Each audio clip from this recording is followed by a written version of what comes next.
성전에서 하나님을 찬송하니라. 아멘. 할렐루야. 오늘은 2023년 부활주일이자 또 교회 창립 제71주년 기념이 되는 주일이고요.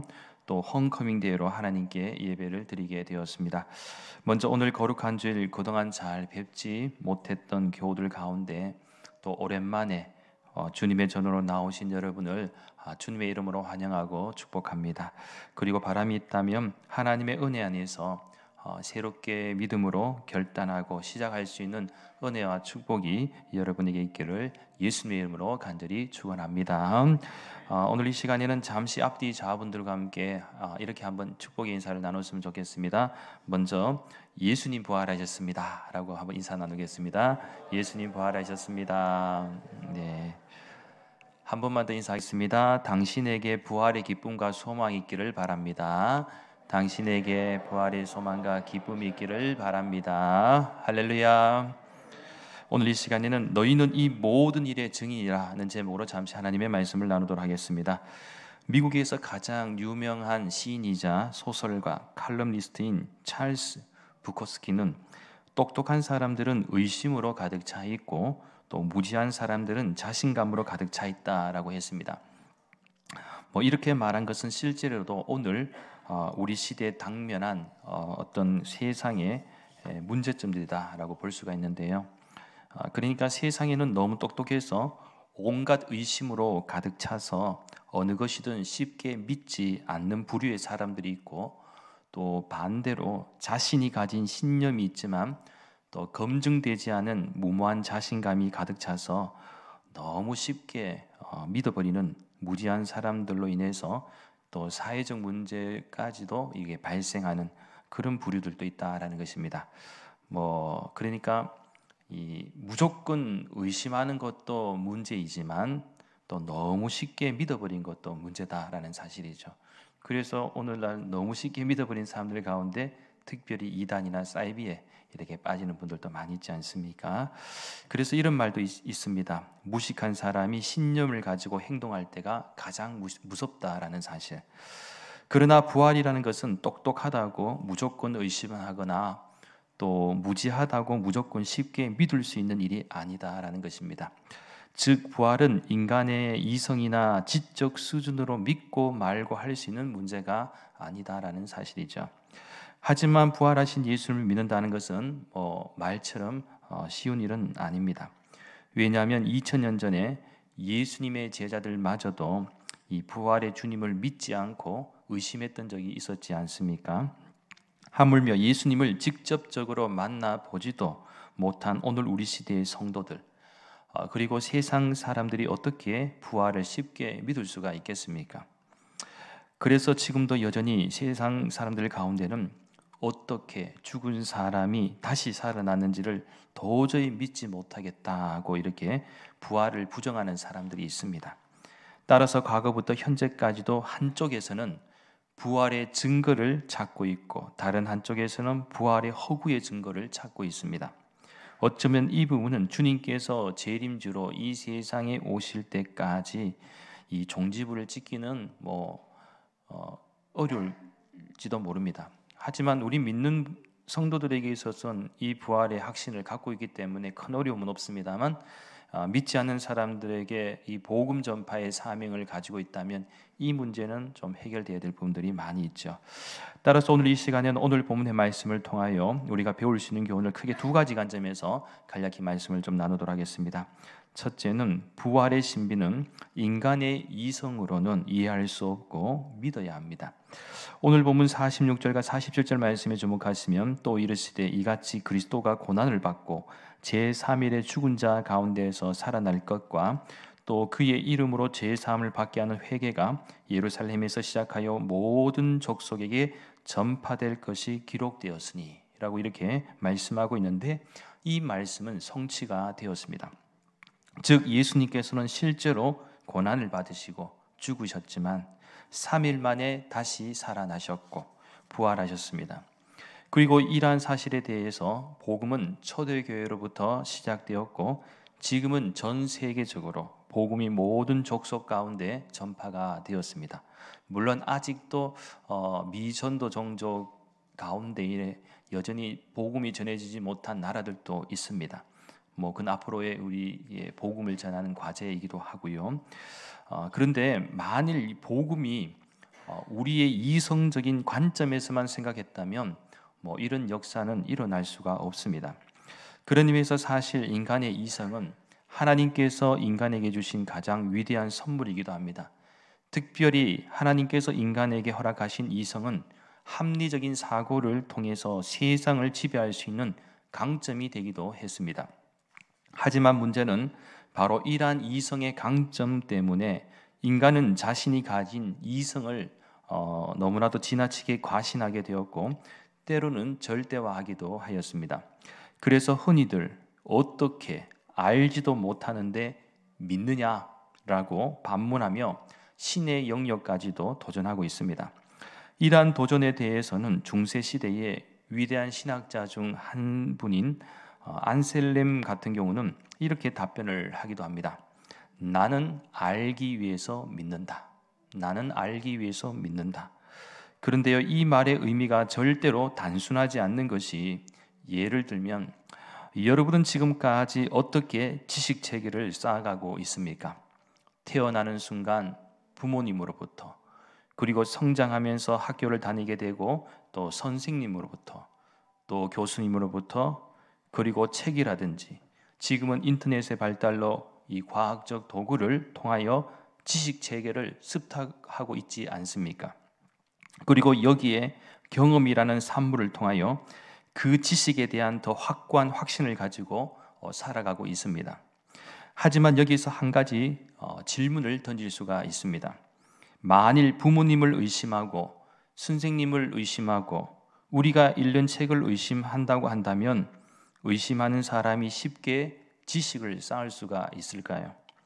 물론 우리가 접하는 지식적인 부분이 팩트, 소위 말하는 이 가짜의 구분이 필요한 부분도 많이 있겠지만, 또한 그러한 다소간의 오차점이 있을 수는 있겠지만, 그렇다고 배움에 있어서 어느 누구도 맹목적으로 의심하지는 않습니다.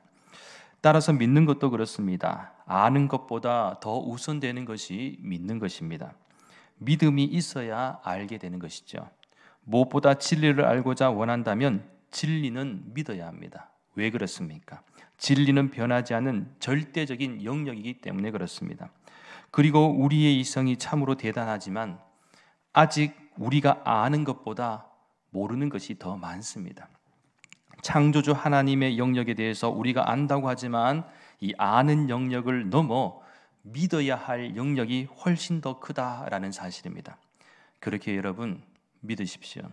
믿으면 이성이 구원을 받게 되고 이성이 구원을 받게 되면 믿어지는 역사가 있게 될 줄 믿습니다.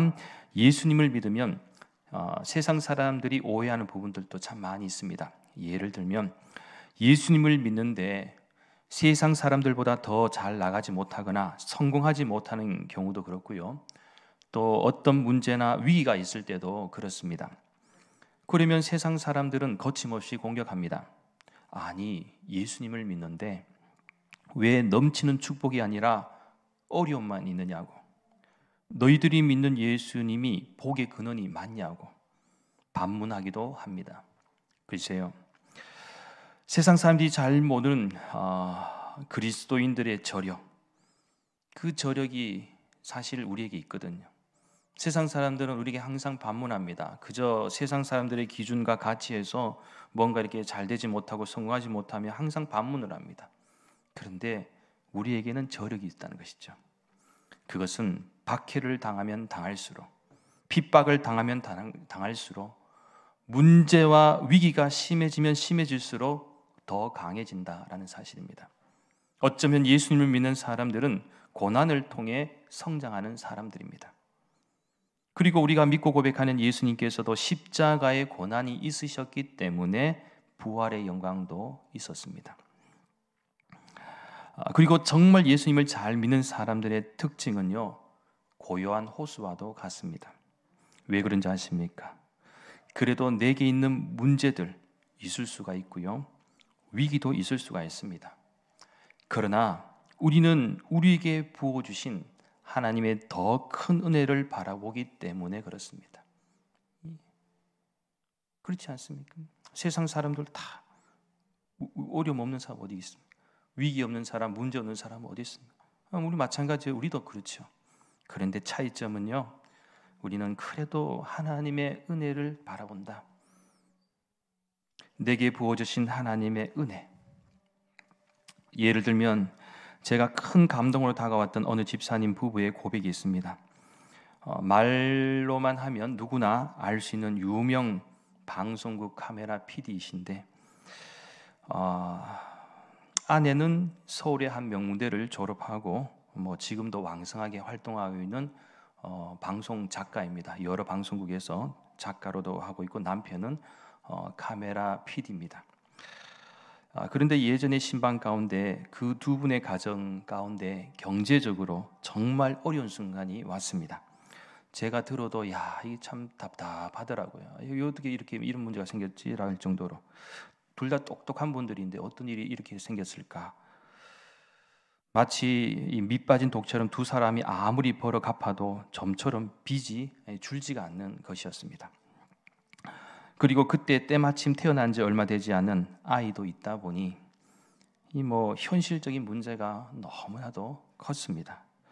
그때 저도 어떻게 위로를 해야 할지, 너무 섣부른 위로로 인하여 공감 능력이 떨어지지는 않을까 고민하고 있는 그때에 이렇게 말을 하더라고요. 목사님, 저희 부부가 비록 지금은 너무나도 힘든 시간을 보내고 있지만 그래도 하나님을 원망하지 않습니다. 왜냐하면 하나님이 우리 부부에게 부어주신 은혜가 더 많아서 그렇습니다. 제가 너무 사랑해서 아내를 쫓았는데 하나님은 아내의 마음을 변화시켜 주셔서 결혼도 하게 해주셨고요. 또 이렇게 예쁜 아기도 주셨습니다. 그리고 아직 우리 두 부부가 열심히 일할 수 있는 건강도 주셨기 때문에 생각해 보면 하나님이 부어주신 은혜가 더 많은 것 같습니다. 이렇게 얘기하는 것이죠. 그때 제가 오히려 위로하려던 제가 더 큰 감동과 은혜를 받았던 기억이 있습니다. 그렇습니다. 믿음은 참 신비합니다. 인간의 상식과 이성을 때로는 무가치하게 이겨버리는 것이죠. 우리는 항상 이성이 상식이 우리가 합리적인 것이 정말 대단하다고 생각할 수가 있겠지만 믿음이 위대한 것은요, 도무지 설명할 수 없는 상황 속에서 이성이 답을 못 줄 때에는 믿음이 답을 줄 때가 있다는 것이죠. 바로 저는 우리 대구 난강교회 모든 믿음의 가정들에게도 부활의 신비가 믿어지고 하나님의 은혜가 우리의 경험과 이성보다 더 압도적으로 믿어지고 넘치는 은혜가 충만할 수 있기를 간절히 소망합니다. 둘째는 교회는 성도가 사모해야 할 영혼의 안식처입니다. 올해로 우리 대구 난강교회가 71주년을 맞이했습니다. 71년의 시간은 절대로 적지 않은 시간입니다. 하나님께서는 격동기의 시간 속에서도 세상을 밝히는 빛으로 특별히 남쪽을 밝히는 남강이라는 이름으로 세상 속에서 구원의 방주로 세워주시고 지금까지 인도해 주셨습니다. 그리고 지금까지 예수님을 진심으로 사랑하고 온 마음 다해 믿음의 발자취를 남겼던 수많은 믿음의 선배님들을 통하여 증인의 삶을 잘 감당하였습니다. 물론 앞으로는 그 몫이 바로 우리들에게 주어졌습니다. 그렇기에 비록 우리 대구 난강교회가 존재할 수 있었던 것은 무엇보다 하나님의 크신 은총과 사랑 때문이기도 하지만 우리를 통하여 역사하시고 축복의 통로가 되기를 원하시는 하나님의 기쁘신 뜻이 있기 때문입니다. 믿으십니까? 예수님의 십자가와 부활이 우리를 향한 축복이라면 그러한 축복을 전하는 곳이 바로 교회입니다. 교회는 부활의 주님을 증거하는 축복의 통로입니다. 그래서 오늘 본문 48절 말씀에서 너희는 이 모든 일의 증인이라고 말씀하고 있습니다. 참고로 여기서 증인이라는 말은 헬라 원어적 표현으로는 마르티스라고 하는데 이 말의 뜻은 법정에 나와 증언하는 사람을 의미합니다. 이것이 나중에는 순교자를 의미하는 말로도 사용이 되었습니다. 사실 오늘 본문의 저자인 누가가 이 복음서를 쓸 당시에는 초대교회 교인들이 엄청난 박해와 핍박을 받을 때입니다. 수많은 성도들이 법정에 나와 자신이 그리스도인임을 증거하면서 죽어나갔습니다. 어떤 사람은 희롱과 구타를 당하였고 채찍에 맞기도 하였고요. 심지어는 사자의 밥이 되거나 참수형 그리고 화형에 처해지기도 했습니다. 이것이 초대교회 당시 그리스도인이 처해 있는 현실이었습니다.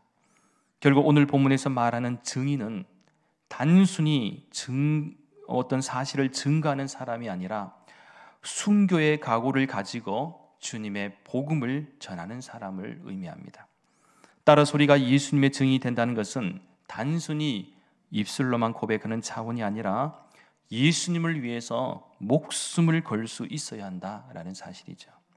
그래서 지금 교회가 2000년 역사 가운데 존재할 수 있었던 것은 바로 이러한 순교자적 정신이 있었기 때문입니다. 그래서 예수님께서도 신약성경 마태복음 10장 39절 말씀에서 자기 목숨을 얻는 자는 잃을 것이요 나를 위하여 자기 목숨을 잃는 자는 얻으리라고 말씀하셨습니다. 그렇습니다. 지금 한국교회와 세계교회는 코로나 팬데믹 현상을 경험한 후에는 너무나도 영적으로 무기력하거나 위축된 모습을 보여주었습니다. 또한 어둠의 권세, 세속화의 거대한 도전 앞에서 한없이 무너지는 모습도 보였습니다.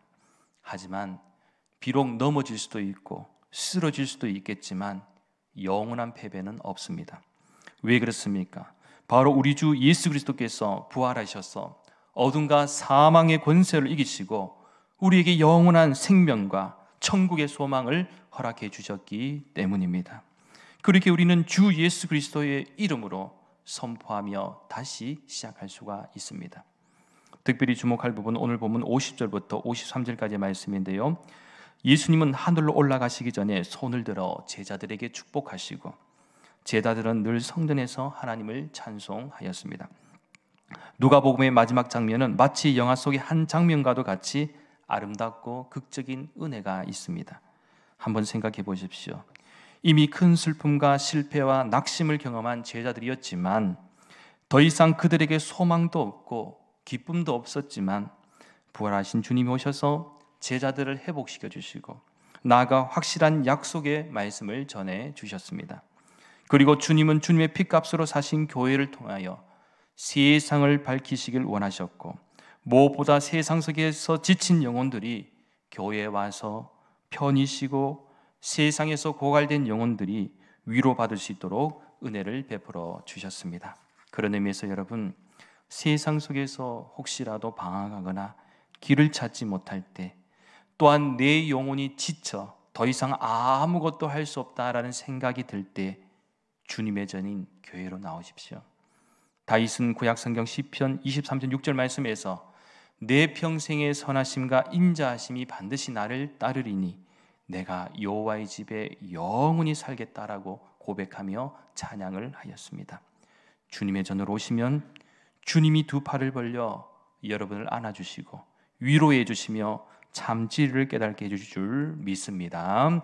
그래서 오늘 이 시간에는 잠시 복음성가인 주님의 숲이라는 찬양곡을 함께 고백하는 마음으로 한번 불렀으면 좋겠습니다.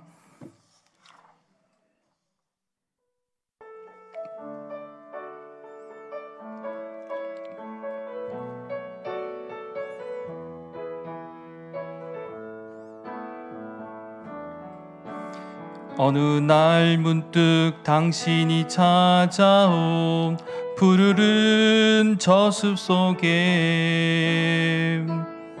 평온하게 쉴 수 있는 곳을 찾아 당신이 지나온 이 거리는 언제나 낯설게 느껴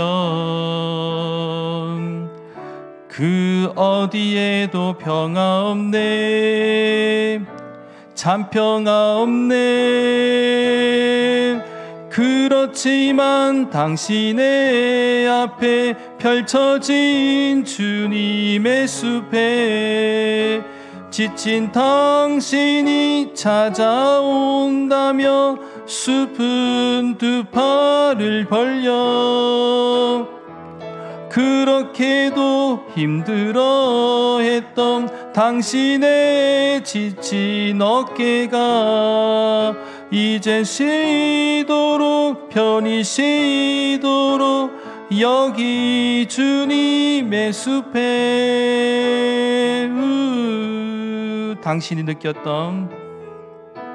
당신이 느꼈던 지난날의 슬픔의 기억들을 생각하고 잊어버리고 또 생각하네. 그렇지만 당신의 앞에 펼쳐진 주님의 숲에 지친 당신이 찾아온다면 숲은 두 팔을 벌려 그렇게도 힘들어했던 당신의 지친 어깨가 이제 쉬도록 편히 쉬도록 여기 주님의 숲에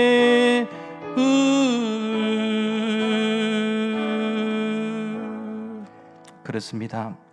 예수님은 여러분 인생에 편히 쉴 수 있는 숲이 되어 주실 것입니다. 그래서 숲이 되시는 주님과 함께 동행함으로써 참된 위로와 평안 그리고 하나님의 은혜 안에 거하며 늘 기쁨과 감사함이 넘치는 복된 인생이 될 수 있기를 간절히 소망합니다. 또한 저는 우리 대구 난강교회가 여러분들이 편히 쉴 수 있는 주님의 숲과 같은 그런 교회가 되었으면 참 좋겠습니다. 그래서 힘들고 어려울 때마다 주님을 만나고 주님으로부터 위로를 받으며 새롭게 힘을 얻어 세상 속에서 다시 시작할 수 있고 늘 승리할 수 있는 그런 복된 인생이 될 수 있기를 예수님의 이름으로 간절히 축원합니다. 기도드리겠습니다. 거룩하신 하나님, 부활의 주님을 기쁨으로 맞이하며 저희들에게 부활의 소망 있게 하여 주시고 부활의 주님을 믿게 하여 주시옵소서. 그래서 이 세상 속에서 부활의 주님을 위한 증인들의 삶이 되게 하여 주시옵소서. 또한 저희 대구 난강교회를 71년 동안 함께하여 주시고 지켜주신 것처럼 앞으로도 저희 교회가 나아가야 할 길을 활짝 열어주시고 복되게 하시며 구원의 방주로서의 세상을 밝히는 빛과 같은 존재로 또한 우리 대구 난강교회를 통하여 세상 속에서 지치고 상한 영혼들에게 참된 위로와 평안 하나님의 은혜 아래 거하며 편히 쉴 수 있는 숲과 같은 교회가 될 수 있도록 역사하여 주시옵소서. 감사를 드리며 모든 말씀 거룩하신 예수님의 이름으로 간절히 기도하옵나이다. 아멘.